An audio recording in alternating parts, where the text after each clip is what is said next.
जय श्री राधे. आज के आनंद की जय. सब वैष्णवों को जय Shri Krishna.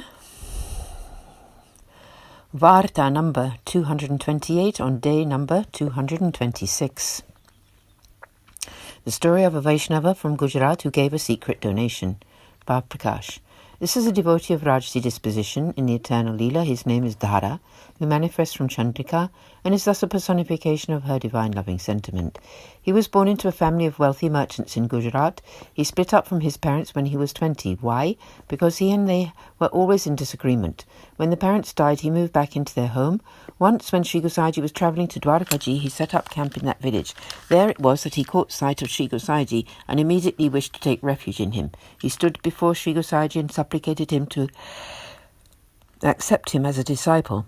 He said, "I have been wandering around uselessly for many years." Knowing him to be a divine soul, Sri Gosaiji initiated him with the Lord's name and Brahma Sambandh. The new Vaishnava asked Sri Gosaiji, "What should I do now?" Sri Gosaiji told him to make Seva to the Lord, and the Vaishnava requested him to grant some Seva. Sri Gosaiji gave him some prashadi clothes from Sri Navanit Preji and instructed him in all the ways of Seva. The Vaishnava began to serve most lovingly. Part 1. One day, a group of Vaishnavas from Gujarat got together to travel to Gokul to Sri Gosaiji. He came along with them. When they arrived, it was time for the Rajbhog Arati, and they all went to have the holy sight of the Lord. When Sri Gosaiji had completed the morning seva, he went to sit in his betak. All of the Vaishnavas who had come there very carefully counted out their donations and presented them, but this Vaishnava just touched Sri Gosaiji's feet. However, as he did so, he took the purse that he had been keeping at his side and tucked it surreptitiously under the mattress of the betak and then stood up. Sri Gosaiji, who knows everyone's heart, saw his loving and humble gesture and was very pleased. He said, "See, look at this Vaishnava's loving sentiment. Anyone else must have thought that he had just bowed down to me empty-handed." When all the other Vaishnavas left, Sri Gosaiji asked him to partake of Mahaprasad there itself. When he had partaken of Mahaprasad, he fed the Vaishnava, who then also partook. Sri Gosaiji went to his betak and sat down comfortably. The group of Vaishnavas stayed for quite a few days in Gokul, seeing Sri Gosaiji and making various celebrations. Then they took their leave and left to go back to Gujarat, and this Vaishnava went home with them, back to his home. Bhav Prakash. The moral of this tale is that Vaishnavas should conduct themselves and perform their righteous duties very secretly, because if you make an outward show of your Bhagavad Dharma, then it will leave from your heart. Seeking name and fame is a huge obstruction to devotion. Thus concludes Varta 228, the story of the Vaishnava from Gujarat, who made his donation secretly. He was a recipient of Sri Gosaiji's great grace and an accomplished Vaishnava. There is truly no end to his tale. Continuing with Varta 229, the story of Larbai and Darbai, who were sisters from Manikpur. Bhav Prakash.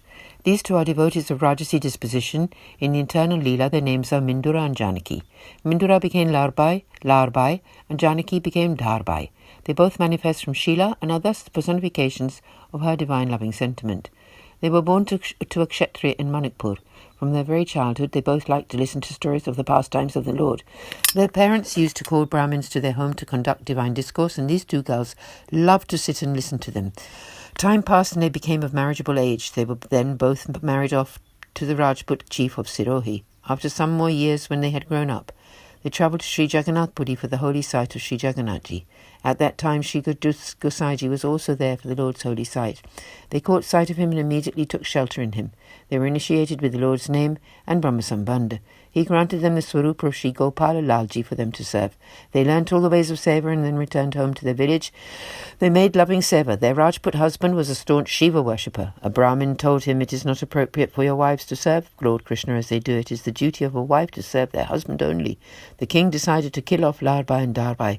However, Larbai and Darbai caught whiff of this. They gathered round them 300 of their household entourage, who all took up swords. When they saw their attackers approaching, they said, "Be very careful before coming any further forward. We are Rajputanis."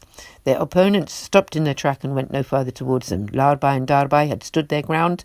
Then they went to live in Varanasi, taking all their wealth with them.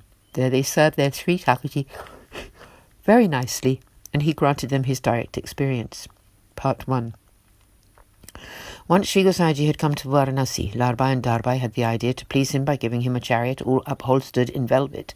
They bought 2 lovely oxen to pull it and gave them to Sri Gosaiji. He did not accept this gift. They then asked him to at least sit in it, but he would not. They asked him over and over at least to touch it with his lotus feet, and he did so. Bhav Prakash. He did not accept the gift because it had been paid for with the king's wealth, and that king was opposed to Sri Krishna. If Sri Gosaiji accepted the gift, the king could come at any time to reclaim it or argue about it. Therefore, he refused. The Lord would not accept the king's wealth in any way or form. Part 1 continued.